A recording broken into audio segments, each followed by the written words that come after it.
It's like something everybody should do before they die. Find an echo chamber somewhere and just go sit in it with a guitar or whatever.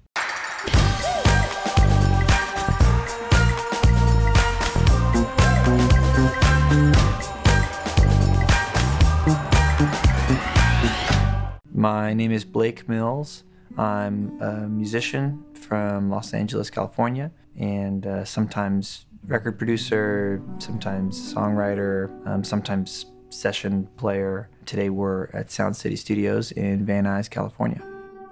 I and my partner, Tony Berg, have taken residency to make records and help usher artists into the recording process that maybe have not had a chance to work in a major studio before, and try to curate something between a professional recording studio experience and home studio experience.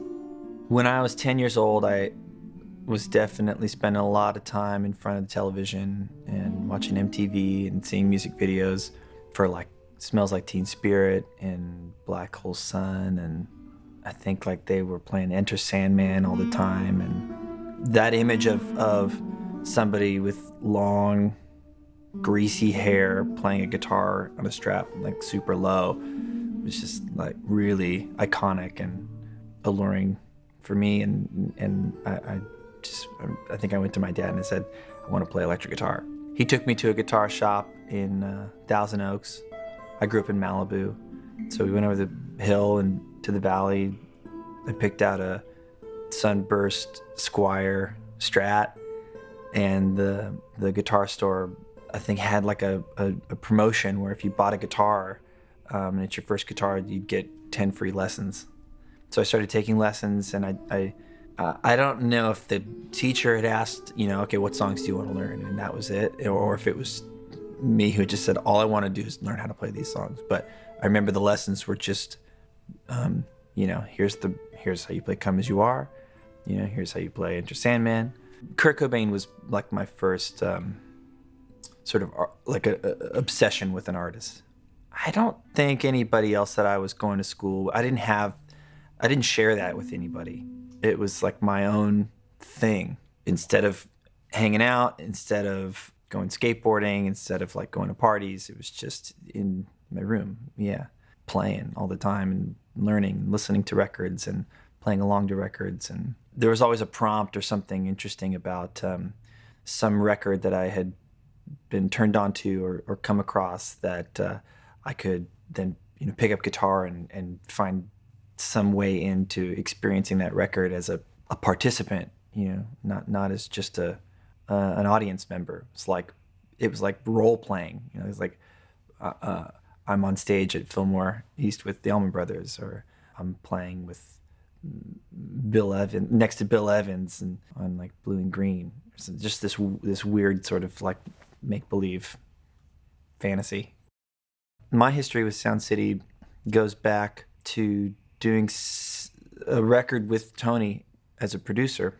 I was in a band called Simon Dawes, formed with my best friend from high school, Taylor Goldsmith. We were introduced to Tony Berg through some mutual friends, our manager at the time. We ended up deciding to make a record with him, and he said, we'll do pre-production in my backyard, my studio, my house, and then we'll go and we'll do tracking at Sound City.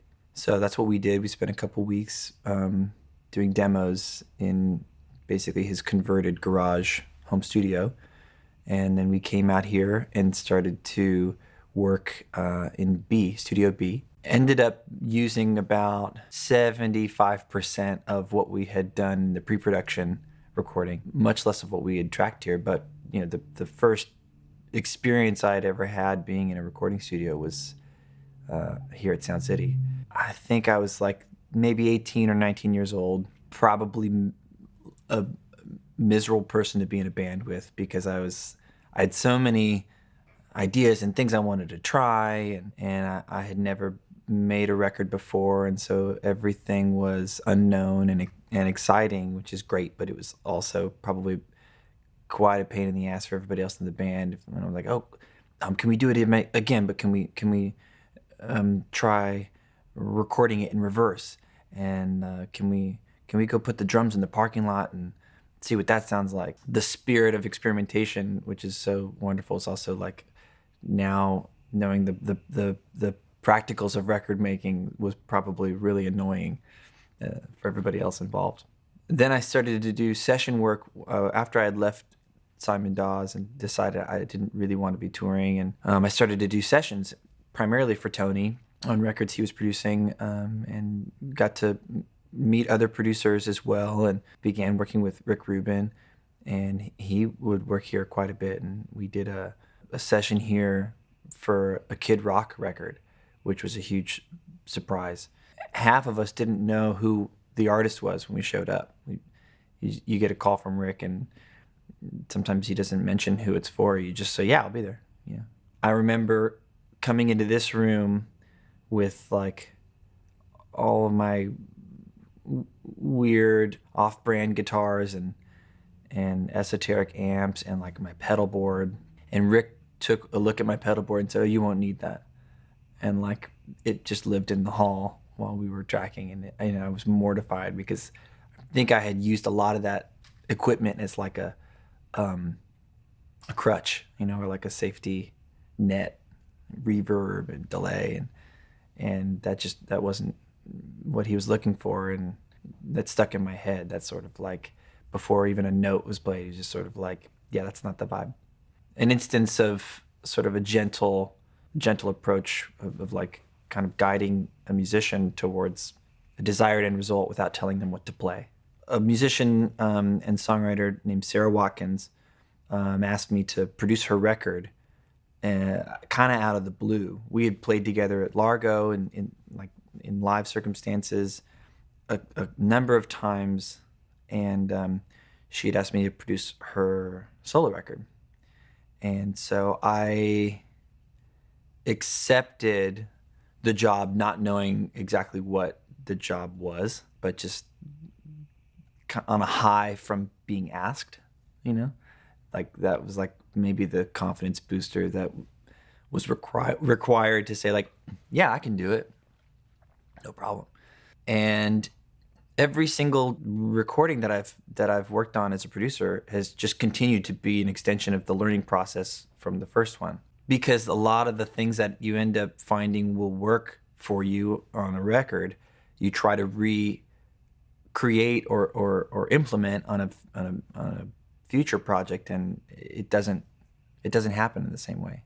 It's kind of like doing a gig, and if it's an improvisational gig, and you have a great night, and you play a song really well, and the next night you're sort of trying to remember what everybody was doing and how you played it, and it's never as good, like just the circumstances change every time somebody's making a record. So the role of the producer in turn changes every time somebody makes a record, and that's why I'm terrified at the beginning of each project, because I don't know what I'm supposed to do until we start working, and then I try to figure it out.